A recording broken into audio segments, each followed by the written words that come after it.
The future is here. An innovation that will change the way the industry works. A Hot 100 chart, updated daily. The most accurate price guide on the market. Every card has its own profile with a wealth of information. Know the precise, real-time value of any card in the system. On demand.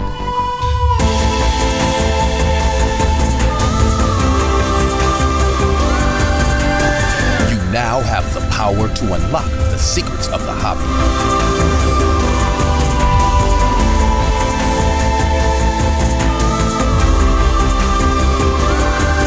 The game changer is here.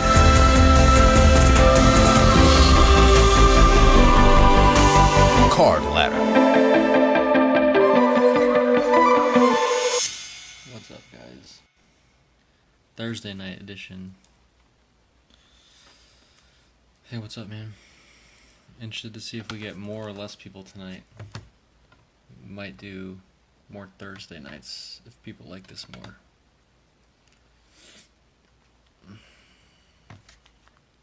There's Christopher.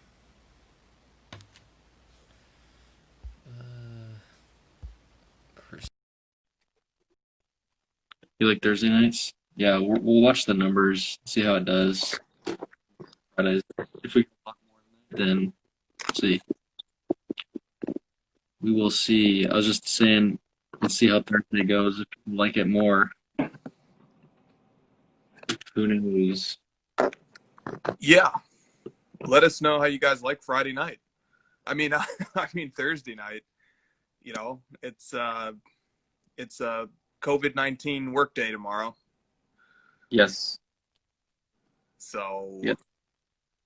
And Monday off, Labor Day for everyone, hopefully. Right. So people can get started early tomorrow and enjoy their long weekend. Can I do my mail day real quick? Please do. I have some fun mail day story.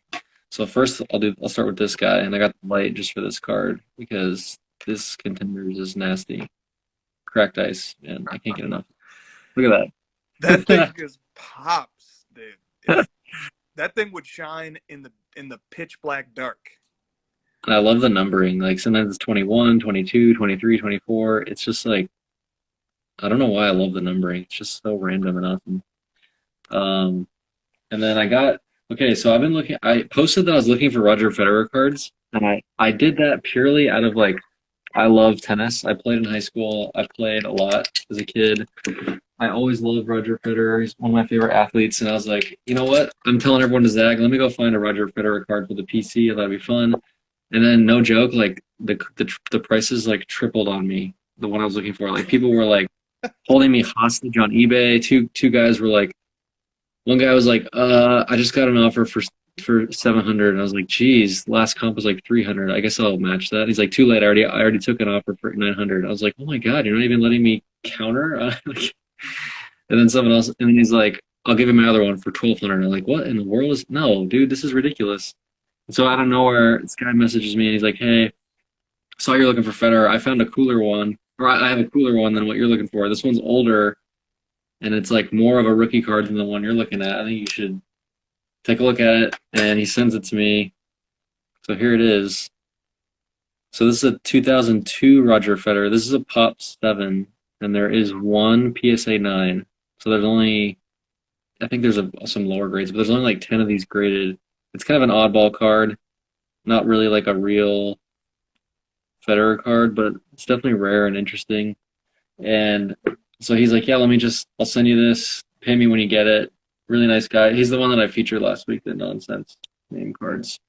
And then he sends me a letter, and he also sends me these two other crazy old cards. Look at this thing. What does the label say on that card? I can't quite read it. 1901 Ogden's Guinea Gold Winston Churchill. Super random, very awesome. How often do you have a card that's 120 years old, you know? Dude, And then it's a lot older than my oldest card. 1935 Joe Louis. And he writes me this letter. Very nice guy. His name is Ben.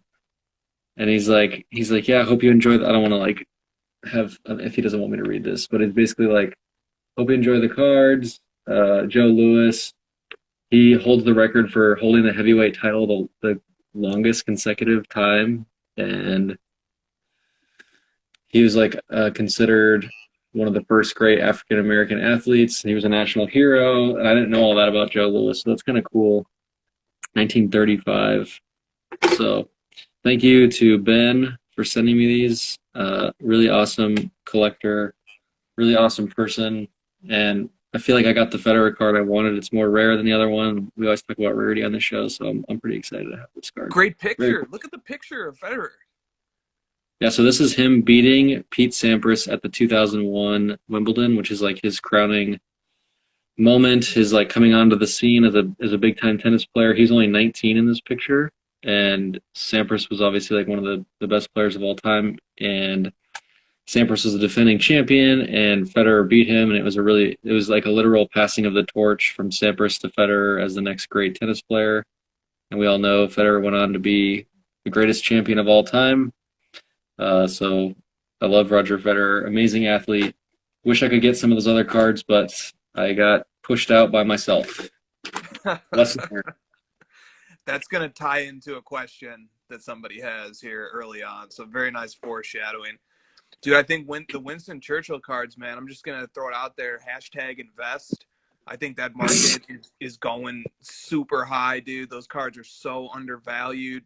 You know, that's a global icon right there. Every history book in the world. You know what I mean? If you can't feel the sarcasm here, guys, I don't know. I just feel like everything is an investment category all of a sudden. Yeah, right. Top 5 politician here? Top 5 GOAT all time. Top 5 all timer. All right. You heard it here first, guys. Joe Louis, the next investment. This is not an investment card. This is a collector card because it's rare. It's kind of odd, and yeah. So let's get it going. Yeah, and shout out to the guy who sent those. Dude, one of the great parts about the hobby, man. Great people. So much generosity, so much knowledge and passion that we all love to share with each other. I just want to tip my hat to that guy. Those random acts of kindness like that, one of the best parts of the hobby. So shout out to the individual who sent that. All right. It's a special Thursday edition of the crossover today. And a quick topic to get to before we get to questions. You know, we love grails on this show, and we love rare, great items. And there's going to be a bunch of them coming to eBay. They hit today and tomorrow because PWCC has moved some portion of its vault to eBay. So go check out some of these monster cards that are hitting eBay. Like, for example, Black Label BGS 10, pristine, 1996 Topps Chrome Kobe Bryant refractor is now on eBay. So Crazy. Yeah, indeed. So that's just a quick alert, heads up. Go check that out. All right, let's get to some questions here. This has been a crazy week in the hobby, and a lot of things that maybe some of us saw coming have happened. And some things that none of us saw coming have happened, like the Bucks going down 2-0 against the Heat. I mean, a lot of people were high on the Heat, but things are tough to predict, and it has an impact on the hobby. And that kind of leads into my first question here. It's from 90s B-ball cards. Shout out Jake. And he asks, the market is dipping on a number of cards. Should investors be worried? Should they be worried? Well, I mean, we should probably preface it with the fact that not all cards are dipping. It's kind of the stuff that we've been talking about that needed a dip, which was like the base card stuff, the high pop PSA 10 base card Prism stuff is going down quite a bit across the board. And I think that's more just due to the fact that it all went up so fast in such a short time that a lot of people eventually are in it so cheap they're just going to take out profits, and that kind of causes like a ripple effect of people panicking because prices are going down, and so then they sell, and it's like a race to the bottom almost. But it hasn't really like the Giannis went down a little bit, but like I'm looking at the 3 month chart and it's still way up. So I don't know if I'm not worried about the card market overall. I think we're just kind of seeing a dip in the base card stuff, which we've said probably like 6 weeks in a row on the show to expect that once play started. So there's really nothing surprising to me. I don't know. What do you think? Yeah, I agree. Okay, one thing there's a lot of things that are happening all at the same time. One of them, I think, is that maybe has not gotten a lot of discussion yet, anywhere I've seen in the hobby, is that I think new market participants who came in, especially when around the COVID time, and bought a bunch of stuff, and it all 5x'd, whether it was Giannis Prism Base, Luka Prism Base, LeBron Topps Chrome, not all that stuff 5x, but 2x, 3x, 4x. And they thought, this is great, this is fun. But as the novelty of acquiring those sorts of cards wears off, they mature and they graduate, and they want to move into more rare, more longer term type of cards, flex cards, grails. People naturally evolve into wanting to get those type of cards. And like you said, a lot of these guys are in for dirt cheap.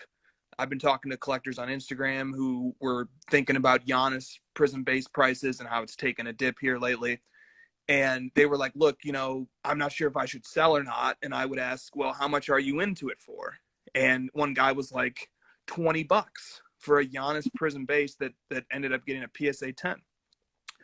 And so he's like, I guess if I have to sell at $4,000, I'll be okay.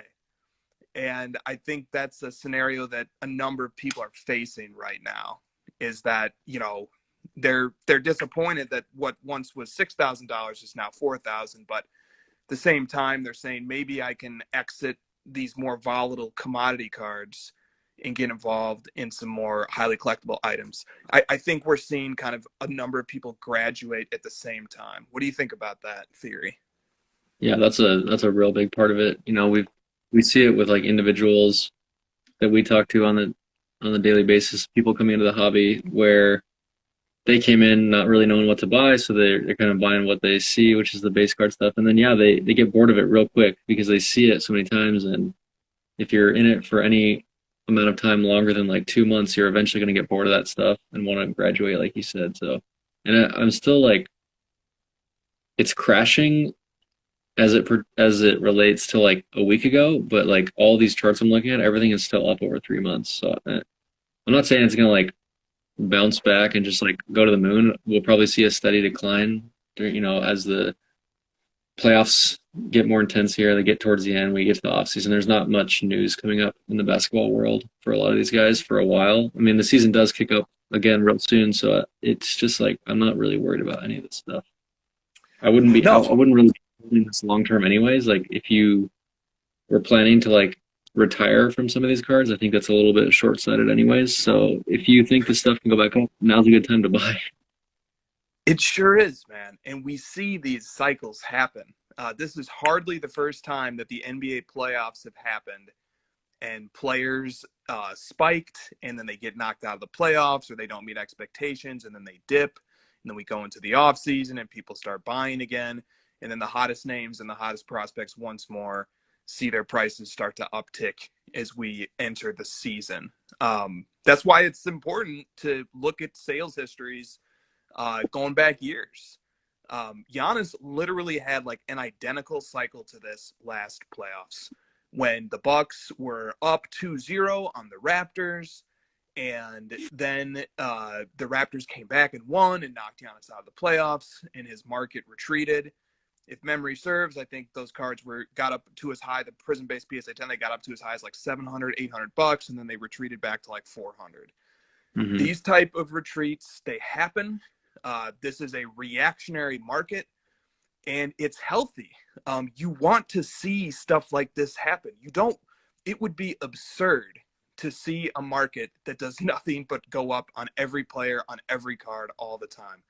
That would be worrisome. That wouldn't make sense. Why would just there be infinite demand outweighing supply on every card for every player always? It just doesn't make sense.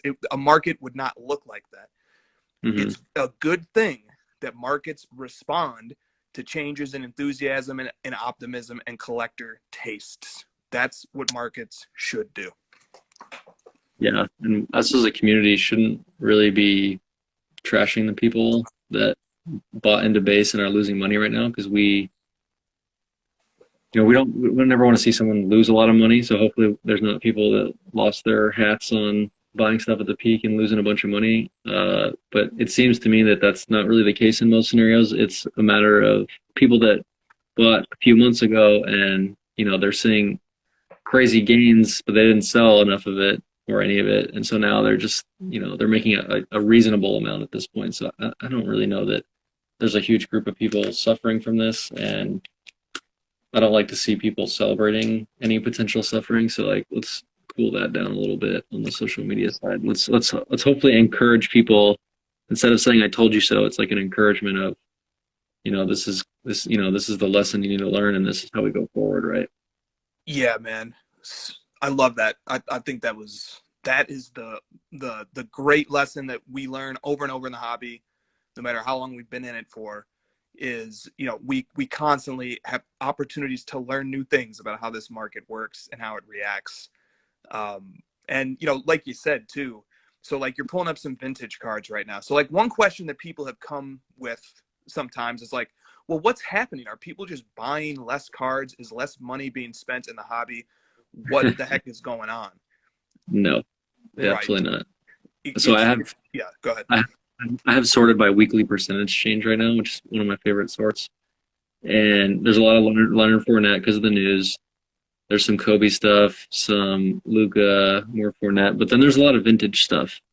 So you and I are seeing a lot of that money being reallocated into vintage. So it's not necessarily that the card market as a whole is going down. Some of the high population stuff is going down, and it's being moved into vintage, because we're seeing on the other end of the downfall of some of these base cards, we're seeing a much greater increase relative to that in the reverse direction for vintage cards. Like this Jerry Rice is on fire. Look at that. It went from under $2,000 to $4,500 in the last month. In the last 2 weeks, it's gone basically in the last 2 weeks, it's basically gone from $2,000 to $4,500 on a PSA 9. Yep. Here's the Barry Sanders PSA 9. That one's on fire. Deion Sanders PSA 9. That one's seen some growth in the last, so we're looking at 1 week. Yeah, so in the last, I guess it dipped and then came back up. Jump in with the vintage stuff. You're seeing more of it than I am. I'm just sort of scrolling through. And the Walter Payton. What was the big one? Wasn't it like in the last month? Wilt, Kareem. Kareem had the number one card in the ladder for a while. Kareem, thank you. Bob Cousy is going nuts. Oscar Robertson, PSA 4. This is exactly what the Prism charts looked like, but just a month ago. Yeah. Yes. Look at that. And that one's up to. Yeah, and the difference with vintage is these populations are a lot smaller. Yes. And for example, even it's boom, Barkley, great call. Lefko, dude, Barkley, Olajuwon, Jordan's 86 Fleer, BGS 9 just recorded a new all-time high yesterday, over 11K. Money is just being put into different things right now. Oh, shoot, I forgot to display cards. I've got a lot of different cards actually lined up to display as we talk about some other topics, but I want to show off these two PC items for eye candy. Okay, yeah, so we're seeing lots of reallocation right now, and even Luka, who by all counts, his market should be declining right now, but his Prism-based BG, so the PSA 10, a nice healthy retraction, as it should be. And I bet if you clicked the eBay link, you would see hundreds of copies on eBay right now. It's like your metaphor of like going to the store and buying milk. There's just so many that are available. Look at all those. Oh, sorry, my screen's off, but I'm scrolling through. There's a lot. This is and our props to Chris. If you want to find cards and not have to deal with eBay's BS of like finding the right one, just seriously go to Card Ladder, search the card, click the eBay button. I know that's like me selling you on the site and like getting you to click the eBay links, but legit, like it's one of our best features. I use it all the time because I just want to find the damn cards that I'm looking for on eBay, and it's like it's literally the best way on the entire internet to do it. It is accessible from the free site as well. And if you browse the free site and you shop through our link, it helps us. So that would be great. But yeah, so lots of copies available. Okay, but if you look at the BGS 10 of the Luka Prism base, which is only pop 113, I believe, that card is not declining, or at least not yet, because that's not a commodity card. That's a card that has some collectability to it. There's 3 on eBay. 3 on eBay. So that one is up. So it's not even that like vintage is getting the money. It's like people are moving it into more secure things that they don't have to worry about the eBay being flooded, which is I think just what happened. Like I don't think there's much more explanation than prices went crazy, so people sold to take profit. So supply went way up, so prices go down. It's pretty simple. It is, man. Very well said. And it will dry up eventually. Either the price will get low enough or the sellers will just say, okay, I'm holding off for now, and we'll reach a new equilibrium. It will happen. But yeah, I think like one of the overlooked parts of this is that we're seeing a maturation of hobby money. And yes, like those vintage cards that we were looking at, a lot of those cards, dude, the pop reports are so low. I mean, especially compared to a 13,000 pop PSA 10 Luka. The pops are so low that there's not that many to go around. And even like Oscar Robertson's cards, going nuts. But how many are on eBay? A couple of times I would see one of these sell for a new all-time high, and then I would click eBay and there wouldn't be any available. So it's like these guys aren't even bringing them to market right now. And not only that, but like this is their only rookie card. We talk about market cap a lot, but we are only able to calculate market cap for individual cards. And like if you're like the market cap on the Luka PSA 10 base Prism is higher than all of the market caps of all these other vintage cards, and that's one of like 1,000 rookie cards he has, and Robertson only has 1. So the overall market cap of all the rookie cards together of these newer guys just absolutely destroys the market cap of these older ones because there's just not enough of it. There's just no choices. You basically only can have the one rookie card. So I think, when you see Olajuwon or these prices of like 16 grand and Olajuwon PSA 10 at $10,000, and you're like, well, that's insane. Luka's only this price, but you got to remember that this is his only rookie card. So if you want an Olajuwon, this is all you got. That's right, man. And you're not only competing against player collectors and investors in that space, you're competing against set collectors as well. So there's like a number of different people seeking out these cards at any time. And that can make a difference. And then even, second year cards for some of these guys are doing extremely well. So like the 1981 tops. Did we freeze?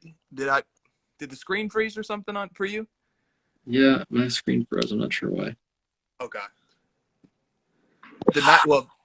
We'll see if it comes back to life here. The 1981 tops bird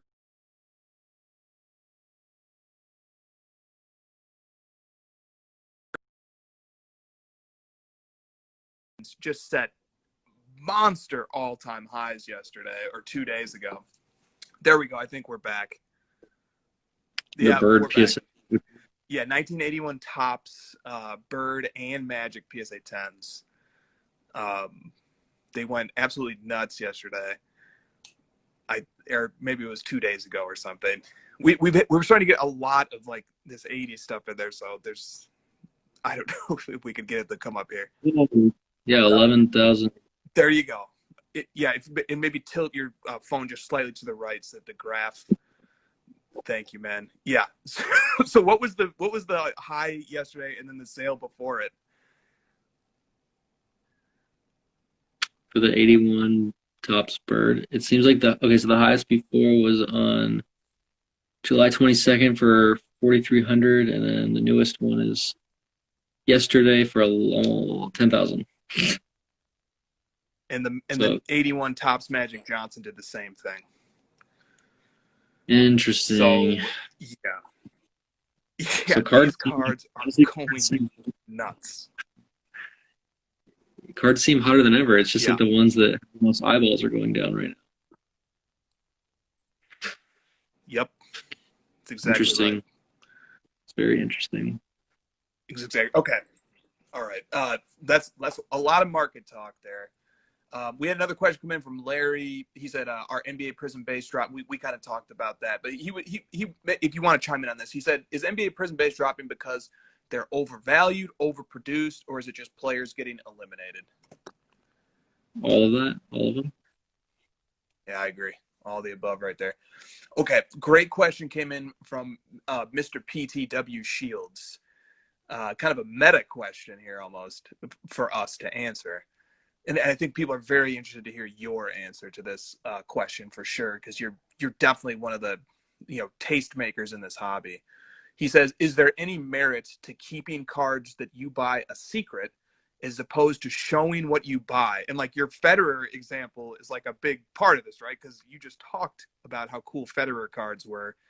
And then, that correlated to Federer cards becoming highly sought after all of a sudden. What do you think about that? Is there any merit to keeping cards you buy a secret as opposed to showing off what you buy? Yeah. I mean, I know I can understand all sides of this argument, and I'm fully aware that when I post something, values go up. Like football cards are going up. I don't know if that's 100% because of me, but it definitely plays a part. Better cards went up. That was before I bought any, so that was my own fault. And I definitely, like, if I'm gonna buy something, I definitely try to buy it before I post it. Obviously, I don't have it yet, but I'm very aware of like prices running up because of my own doing. So I don't know. I still like part of the fun part of the hobby for me is like showing off the cards and sharing the stories of how I got them and when I got them and what cards I think are fun to look at.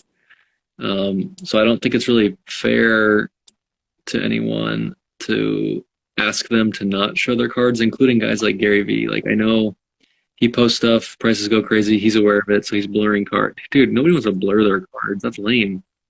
Like, why would I want to just post a picture of me holding a piece of paper? Like, there's no value and there's no excitement for me to not sharing my cards. So I usually err on the side of like sharing everything. I'm not hiding certain things, and I'm not trying to like push the market one way or the other based on what I show. So I just show everything I have. Like everything I buy, I basically show it. But like because I was buying a lot of football stuff, I didn't show the first few that I bought because I wanted to give myself a little time to buy some more stuff.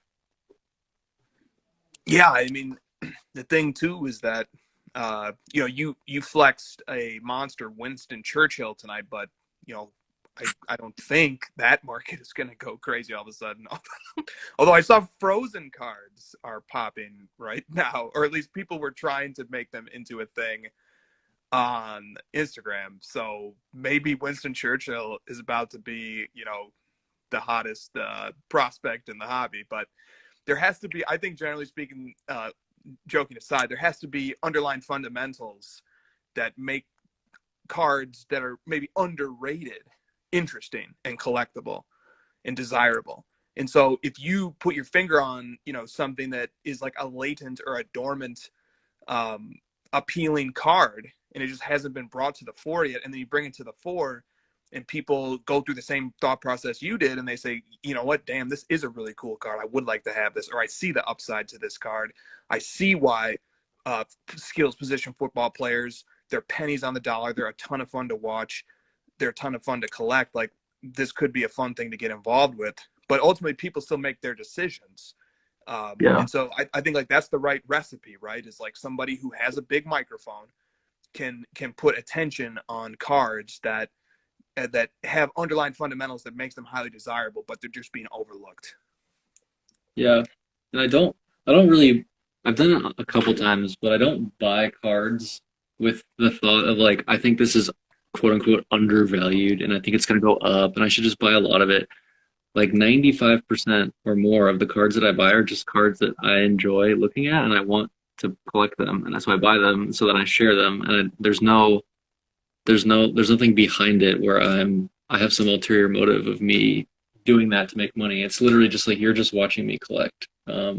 There's a couple cards, like the LeBron Mosaic, where I thought like these cards are way too cheap. They're like $5, and everyone was going nuts over Prism, and I was like, this is weird. I'm just gonna buy like 100 of these, and then I'll PSA 10 them all, and then I'll flex them on Instagram and watch everybody go crazy, and it totally worked. So that's like a pretty rare occasion where I'm not like intentionally uh trying to move some market or anything. It's honestly like the football thing. Yeah, sure, people can say that I'm pumping the market or whatever, but I haven't sold any of this stuff. I love it. Like these are just like cards that I enjoy. I love fantasy football, so I don't really see the harm in it. Yeah, and it's the football thing is such a win-win. Like that's why, it took me, cautious Chris, about 2 months to get into it, but I did eventually because they're so relatively affordable to guys coming from the basketball space. And then look at that gorgeous card, man. Michael Thomas Prism Gold BGS 95 for, what's the comp value-wise in basketball to that? It's probably like a base card of somebody like a hot prospect, and like that right there is a card for the ages, for Michael Thomas. That football just low downside because the amount that it costs to get in is reasonable, although it's going up, right? Football is going up right now. I mean, the season's about to start. Dude, football is huge. People are going nuts for it right now. Prices are going up because football is about to start. Like, honestly, I'm a fool for buying football right now. This is probably like the most expensive it's going to be for the next 4 months Yeah. or whatever. Like, once the players start playing, I think prices will settle down unless you're, one of the top guys that's just lighting up the league. So I don't know. I, if I was really pumping football, I would have been buying it. I would have been loading up on it in March with these guys, and then just now showing it. I started buying it like a month and a half ago. Probably like not the best time. I got excited about football coming up. So 100%, man. some And I sorry. love it. No. I'm sorry. I love that, dude. And when we do stuff like that, when we just collect for the pure love of collecting, and we get in touch with that collector impulse, it helps the whole hobby make sense, doesn't it? Doesn't it just inspire you, give you new ideas, new ways to approach the hobby? Kind of even it's like pushing reset and getting a fresh take on the hobby. Yeah, and I'll find something else. After I get most of the football cards I wanted, I'll dig back in and find something else that I like. The thing that I really don't like that I see a lot on Instagram is like, this is the least favorite quote ever. I've texted it to a lot of people recently because it drives me nuts. This card is finally getting the attention it deserves. It's just such like a pompous way to say like I bought the right card and now everyone's finally buying it because I said to buy it. It's just like I would never say that about my cards. Like, yeah, football stuff's getting attention. I don't know that it like necessarily deserves it. Like people enjoy it because it's fun and like I'm happy that people are enjoying it just as much as I am. I really don't like that whole. It just seems like there's some backhanded motive behind that comment of like, yeah, it's like finally going up in value so that I can show it off and dump it. Like, I don't know, I don't like that. Yeah, great. That's a great low key rant right there. And to empathize for a moment with the people who write that or things like that, I think there's a lot of pent up frustration because we get so competitive. Whose Hmm. cards are going up the fastest, and like if I'm sitting on some card that is just a total dud, and then it finally goes up a little bit or whatever, I'm just like, oh, like I knew it, I was right. Like one of my big blunders was I thought Noir Spotlight Shadow Signatures cards were so cool. I bought 5 of the Lucas and they just stayed flat forever, even as the rest of his market was doing well. And then eventually they went up because like his entire market went up. And I felt that like, oh, finally my pick is getting some respect and it's getting its due. But the reality was the whole market went up. and those cards were not even close to keeping track with his more iconic cards. So I can relate to it. You know, it's like, oh, finally, like I was right too, guys. But ultimately, yeah, it's I don't know. It does. It gets on my nerves as well.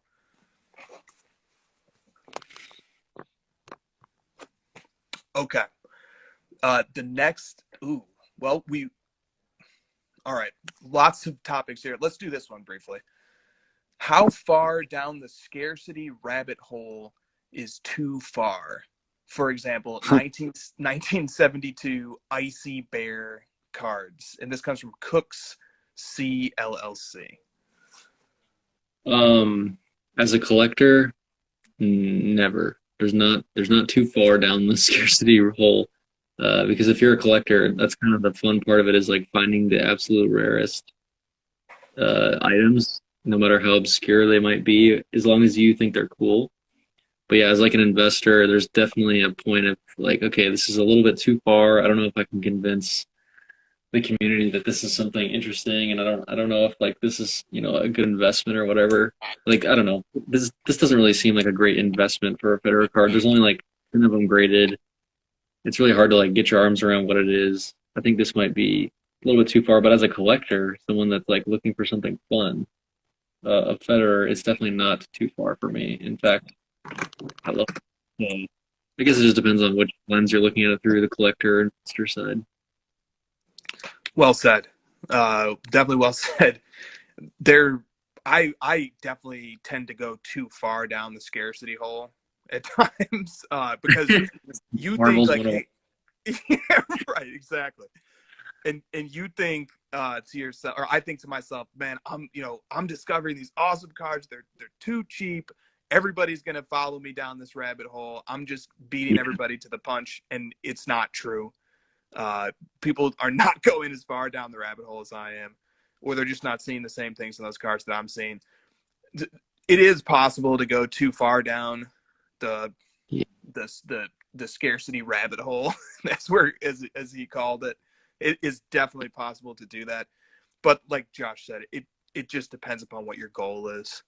There's one other thing that I can add to this, and it's like we talked about the whole the combo of rarity plus iconic, and if you go too far to the rarity side, you're sort of like tipping the scale too far, where the iconic is fading away, and so you're not hitting the peak of the two combined. You're not hitting that apex. And if you go too common, like a Luka base, where it's super iconic but there's no rarity, you're leaning the other way. And the middle ground is kind of where you want to be, at like rookie, semi common, semi. It's like possible to get it, and it's super iconic. Definitely. Oh, and as I was browsing the chat here, sending a birthday shout out to Yam Wax, who apparently will be bringing in his 45th in 19 minutes. Happy birthday. And also a happy birthday to Alamo City Sports Cards, who celebrated one on Monday. So this is a birthday party in this chat. Nice. Happy birthday, guys. Okay, next topic. This one came in from Octagon Sports, and it's general. It just is 2 words. Male scammers, and not like male versus female, but MAIL scammers, male scammers. So like people sending the wrong card or something? I suppose, your guess is as good as mine here. I think, yeah, something like that. Yeah, I'm hitting some snags this week with some issues, but I don't think either of the ones I'm hitting are intentional. We're getting it worked out, so I'm not too worried. But yeah, I was talking to you earlier today about like there needing to be a level of like maturity that needs to happen in the hobby with some new folks. Of like, I don't really want to touch on the scammer side of it, because I think that the general population isn't trying to scam, and the people that are, I think we're doing a good job as a group to police those people and get them off Instagram and hopefully protect ourselves with goods and services, and there's that whole thing. But I am still seeing people that are not scamming. They're just like immature, and I'm seeing people that are like not communicating well during transactions. They're not shipping when they say they're going to ship. There's broken promises of deals being made. There's people backing out of sales because prices would go up and returns. I'd like to see that kind of stuff cleaned up more, and I'd like to see the maturity increase.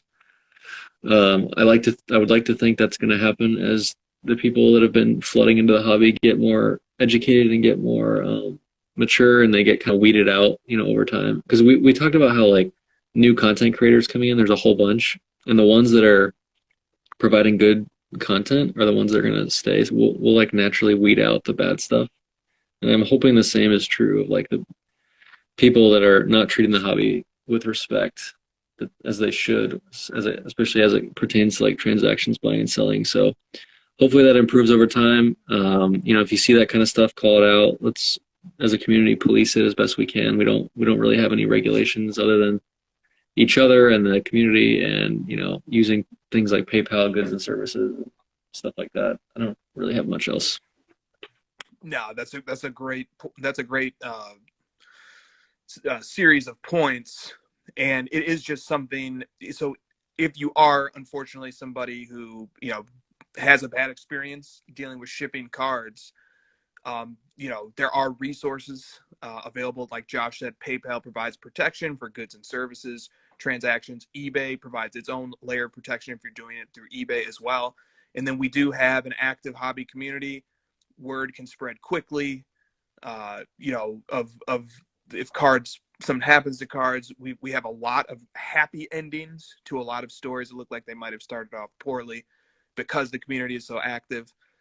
So reach out to people if you do have something happen. Go through the normal channels first. And, I think Josh said it very well too. The vast majority of transactions, in fact, knock on wood, the countless transactions that I've done, I've never had, to my recollection right now, I don't think, I've never had an issue. So knock on wood for that. Knock on wood for the good people who are in this hobby. Okay, I think that's enough on that topic. All right, we got lots of questions on this, or just suggestion on this. This one comes from Fresh B Ballin in Sports Cards. It was really simple. Football, and football is what he says. Mr. PT_W Shields says, how hyped are football cards going to be? And Three Kings card says, what about 90s football inserts? Some of the same sets and amazing players. So in honor of this topic, my brother, who is a football pack ripper, allowed me to display some of his cards. I'm going to need the properties up in a second here. Like, this is all pack pulled stuff. If you were somebody who just was ripping 2019 Prism stuff and you just saved your cards, you're sitting on a small fortune. He went through his shoe boxes full of all of the Prism stuff that he pulled from 2019 and 2018 Prism. Some of it we had graded as well. And he's just sitting on a gold mine of cards that, were just coming out at $35 blaster or $35 megas and $20 blasters. That's how crazy the football market has become. So what do you have to say about people who want to hear some talk about football? Oof. I mean, yeah, I very obviously really into football right now. I think it's it's coming up. People are excited. It's the most popular sport in America by a wide margin. I see football, and I know Trump has said the same thing, which I don't really want to associate with him, but whatever. Football seems to me to kind of be the rally cry or the rallying point for our nation to like get out of this COVID thing. You know what I mean? Like, I know that there's other things, but football just seems like one of those main staples in America where we all can kind of agree on something. There's no politics involved except for all this like kneeling stuff, but like there's no politics involved. It's just all of us rooting together and watching sports, and football is like the great equalizer. So I think there's a lot of excitement around that. People are bored. They want to watch football again. So there's a lot of excitement. There's a lot of great young players coming up. And I'm just scrolling through sorted by monthly percentage change, and these are all football cards. And it's like everything's, doubling, 60% up, 70% up over the last month. Football cards are doing very well. Obviously, people are excited. a lot of money pouring into quarterbacks, receivers, running backs. I see a lot of Saquon Barkley in here. I see a lot of Christian McCaffrey, Randy Moss, Julio Jones. It's kind of a little bit of everything. It's not just like one thing or one era. RPAs, silvers, contenders, all kinds of fun stuff. So I get it, man. I'm obviously more into just as much into the hype as anyone else, so I can't really blame anyone. And how hyped?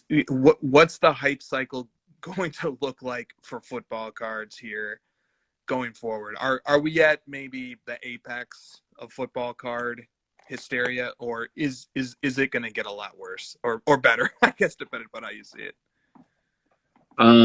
It's probably going to be like we went into the bubble, like where there's going to be some initial like overreactions and prices going up really high, but eventually like people will stabilize and players will kind of not meet expectations similar to what we saw in the bubble.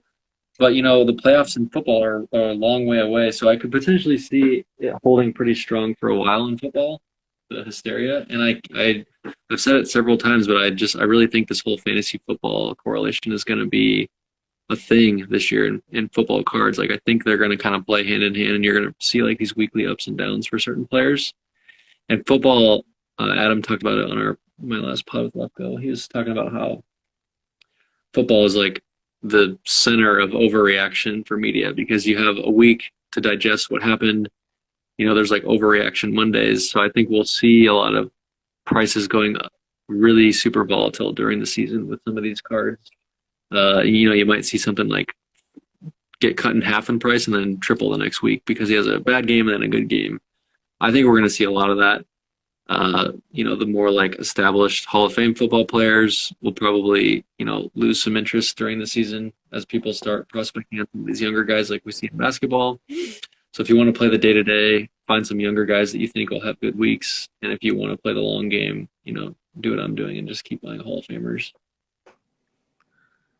That was a gold mine right there for the football talk, the football hype. Great stuff. Okay. Oh, so many different directions we can go here. Do you want to talk about 90s, or maybe I should just direct everybody to Rodman PC on Instagram, who may or may not be acquiring 90s football grails, basically, which, PMGs, rubies, all that stuff. They have it in football as well. It's very affordable if you can find it, right? If you can find it. Any remarks on like 90s football stuff? Are you picking up any of that stuff? No, I talked about it last week on the show. I would love to. I have to kind of like draw a line for myself somewhere, and it's 90s because if I get into 90s, it's just like a huge rabbit hole for me. I just would never stop. That is the issue. That is definitely the issue. Okay. So here's a general question from Hometown Authentics. People talk about this a lot. It's this. This is what he sent. BGS 9.5 True Gem versus Min Subs Gem versus No Subs Gem. Any thoughts on this topic? The different categories of BGS. I have a quick thought on this. It's very frustrating trying to systematically track data when there's such a wide variance in BGS 9.5s. A BGS 9.5 True Gem, especially when you get into cards where the pop really matters, like the 86 Flair Jordan, you will see $50,000 swings on BGS 9.5s depending upon the subgrades. So, and like Beckett, we've talked to Beckett. The thinking behind that was it's more precise, it's more scientific, it's more transparent in understanding a card's overall assessment in terms of condition. But man, it makes it hard to systematically track data and price information when you can have such a wide variance in cards with the same overall grade. Yeah, I have nothing else to add. Yeah. Justin says, do yourself a favor and pay the extra few bucks for the subs. Yeah, I co-sign that completely. If you're subbing cards, get the sub grades, please. That's what makes the BGS slab. One of the things that makes it so special is that you have sub grades. Yeah, I wouldn't buy a no sub card. It's just too weird. Like, it's super weird. I don't know why you wouldn't just pay it. I mean, I know that I was looking at the price sheet and it's like $100 for subs and 40 for no subs. They're really trying to get people to do the no subs. Does it save them that Why? time? I don't know. Oh, I don't get that. I just don't get that at all. So that's say left. Yeah. Baker Mayfield, come back. Oh, dude. Another of my blunders. I had a nice pile of these and I sold them like way too early. I should have just held them for a few more months.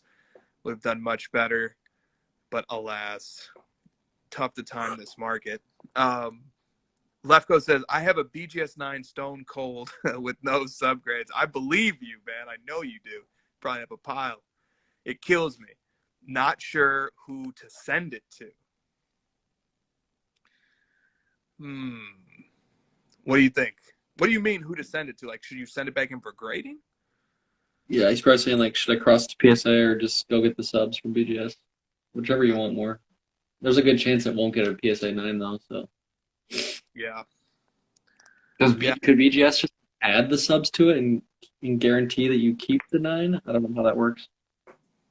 Yeah, except it's not 100% guaranteed, right? Because there always is the risk. Once they take it out of the case, they spot a flaw, and they cannot put it back into a BGS 9 case. To give an extreme example when that happens, like suppose the case got cracked, and if the case got cracked and then you sent it back for a reholdering, but the card got damaged, they're going to say, well, we can rehold it, but we can't give it the same grade. It's like an RCR, basically. Exactly. Yeah, good cardboard investment. What's the point of doing a sub if no subgrades? I agree. You got time for one more topic?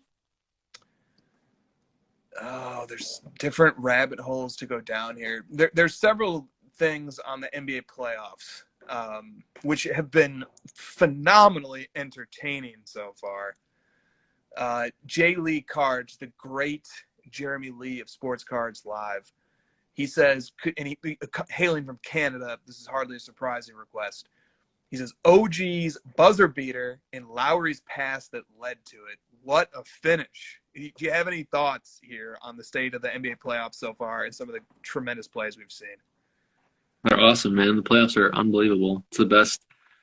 The NBA playoffs are the best single sporting tournament that exists, in my opinion. It's just so exciting. All the games have been great. Dude, there was that 3 by Luka, the freaking Murray versus Mitchell battles of 50-point games. Chris Paul beating the Rockets, his former team. Dude, there's just so many good storylines, so many great things. The Lakers winning pretty easily. The Bucks are down 2-0 to Miami. The buzzer beater, the Raptors, was an amazing ending. They basically like saved their season with a Derek Fisher like prayer. Yeah, it's amazing. Obviously, like there's not much more to say. It's incredibly exciting. It is.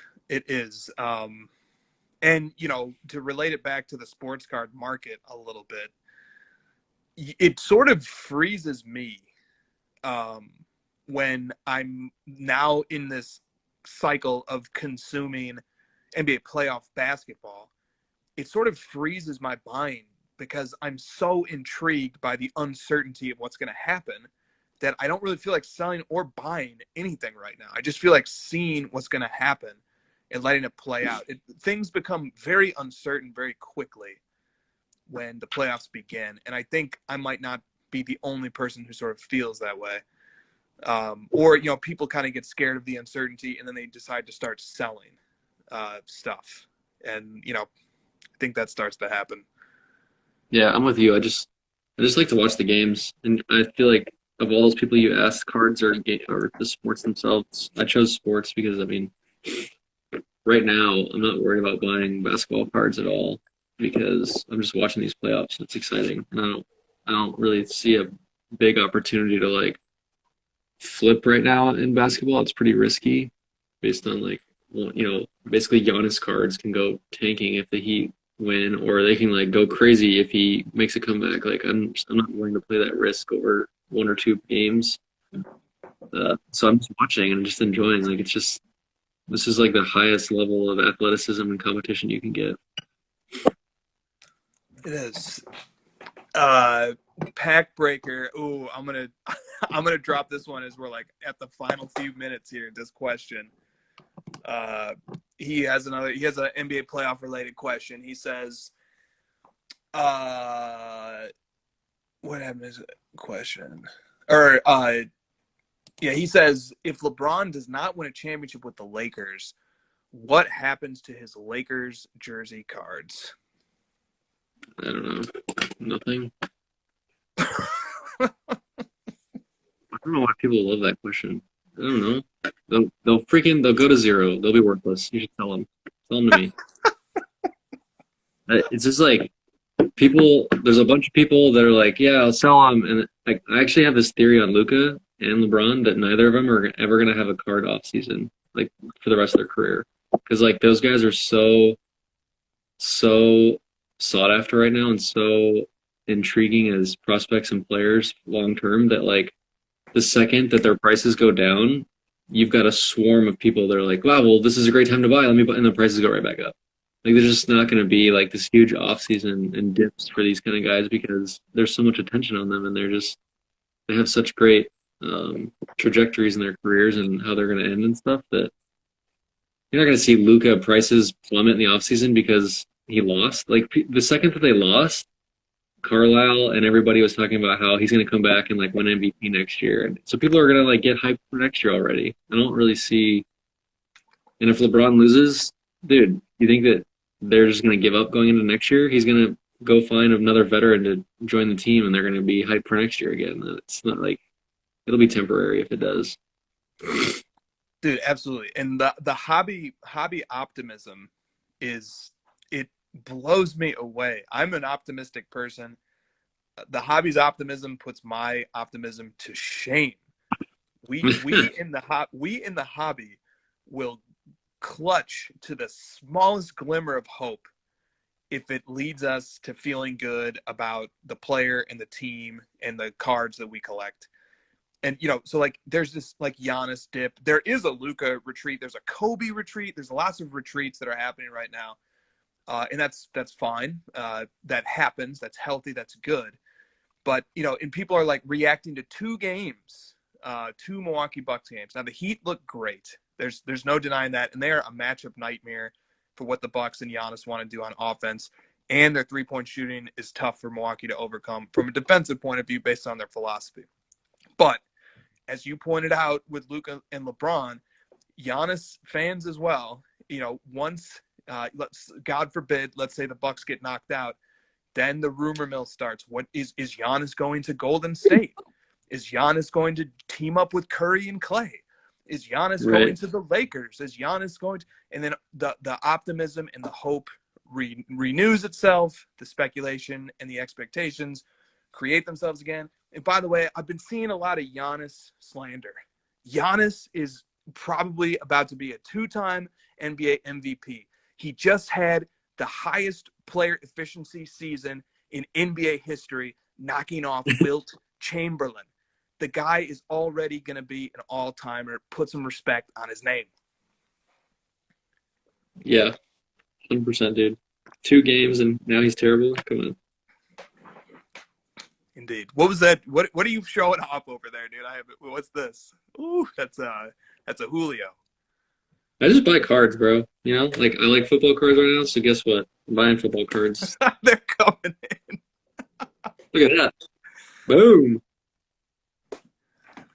Dude, that's sick. This card was $1. Sure, I'll buy that. That's so sick. Ready for hour 2? What do you got for hour 2? What do we got? Sell the people, my friend. Do not tune into hour 2. It's going to be terrible. It'll be bad advice on sports card investing. So Stick around and I'll give you my top 5. Exactly. And shout out to the Thursday night squad. How do we like Thursday night? Do we have an opinion on that yet? So the numbers are about the same. It peaked a little bit higher at like 85, but about the same. There you go. All right. About the same. Let us know what you guys think, though. You guys like Thursday? Go back to Friday? Do both? You know, some people, we should start doing 2 times a week, Chris. All right, I'll see you in a minute, buddy. I'm going to migrate to the living room. Okay, man. The future is here. An innovation that will change the way the industry works. A Hot 100 chart, updated daily. The most accurate price guide on the market.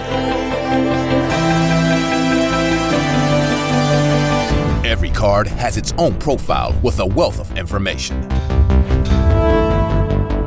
Know the precise, real-time value of any card in the system. On demand.